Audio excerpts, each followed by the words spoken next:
मित्रों, उच्च आध्यात्मिक उपलब्धियां पाने के लिए बहुत आवश्यक है व्यक्ति की भाव संवेदनाओं का भी उच्च स्तरीय विकास होना चाहिए। वही उसकी आध्यात्मिक प्रगति का माध्यम बनता है।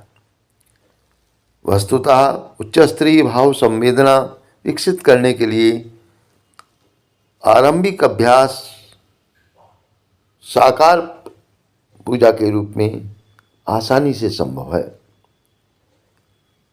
अनुभवशील बताते हैं कि यदि पूरी भाव संवेदना के साथ इसे संपन्न किया जाए, इसमें मूढ़ता का समावेश न हो, तो यह प्रगति का बहुत सुंदर साधन बन सकता है। अभ्यास ये है कि किसी परमार्थ प्रतीक को अपना इष्ट बनाकर उसके साथ आत्मीयता का सघन संबंध जोड़ना पड़ता है। साकार उपासक इसके लिए किसी देव प्रतिमा को अपना आराध्य बनाते हैं और उसकी प्रत्यक्ष स्थापना करके भाव भरा सर्वोच्च रिश्ता जोड़ते हैं। देव प्रतिमाओं के माध्यम से निराकार परब्रह्म की अचिंत्य छवि को दृश्यमान साकार बनाते हैं। यह साकार उपासना में दो परिकल्पनाएं करनी होती हैं। एक यह कि प्रस्तुत प्रतिमा धातु या पाषाण नहीं, अपितु उच्च आदर्शों की संगठना है। उसके प्रत्येक अवयव में अपने अपने स्तर की उत्कृष्टता छलकती है। इस प्रकार की मान्यता को ही विश्वास कहा जाता है, और ये जितना सुदृढ़ होगा, हमारी आध्यात्मिक साधना उतनी सफल होती चली जाती है।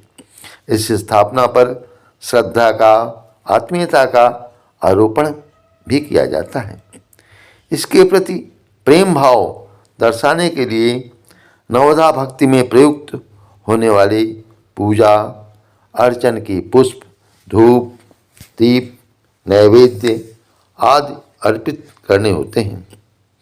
वस्तुओं का यह उत्पादन वस्तुतः अपनी विभूतियों को विराट ब्रह्म के लिए स्थायी समर्पण करने की मानसिकता को जगाता है।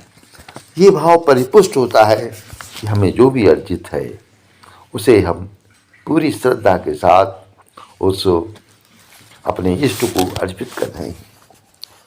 प्रकारांतर से साकार पूजा अर्चना इस मानसिक पृष्ठभूमि का निर्माण है कि आदर्शों के प्रति अपना समय, श्रम, मनोयोग एवं साधन इस स्तर का अर्पित किया जाएगा कि जिसमें उदासीनता का पुट नहीं, अपितु गहरी उमंगों का भाव समावेश हो।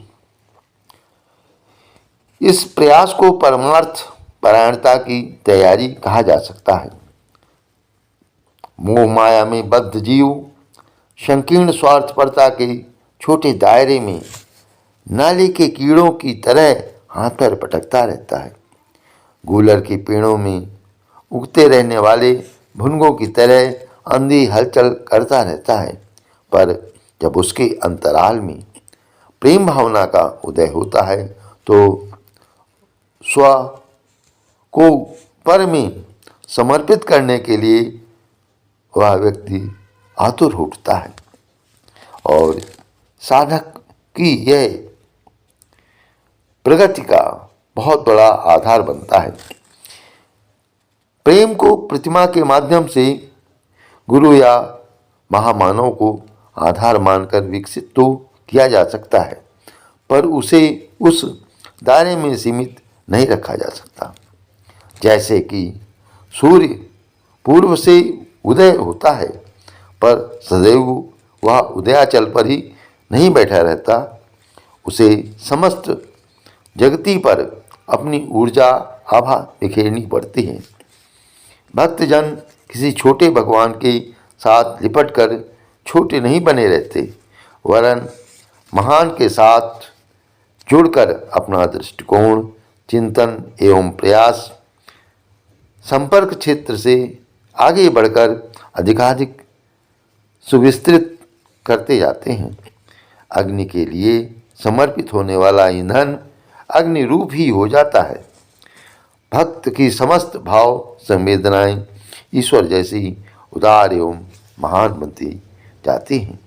उसे सत्प्रवृत्ति संवर्धन के अतिरिक्त और कुछ सूझता ही नहीं, और वस्तुतः यही साकार पूजा का विज्ञान भी है। साकार पूजा के संदर्भ में जो आरोप लगाए जाते हैं कि वो मूढ़ता है, संकुचितता है, प्रगति का साधन नहीं है, वस्तुतः ऐसा नहीं है। यदि उसके वैज्ञानिक स्वरूप को, उसकी महत्ता को, उसकी सही प्रक्रिया को समझा जाए, अपनाया जाए, तो प्रगति की उच्च स्तरीय सोपान पा करके अध्यात्म के शिखर पर व्यक्ति पहुंच सकता है और सर्वत्र ईश्वर का दर्शन करता है। आप सबकी साधना सफल हो, इसी भावना के साथ बहुत बहुत धन्यवाद।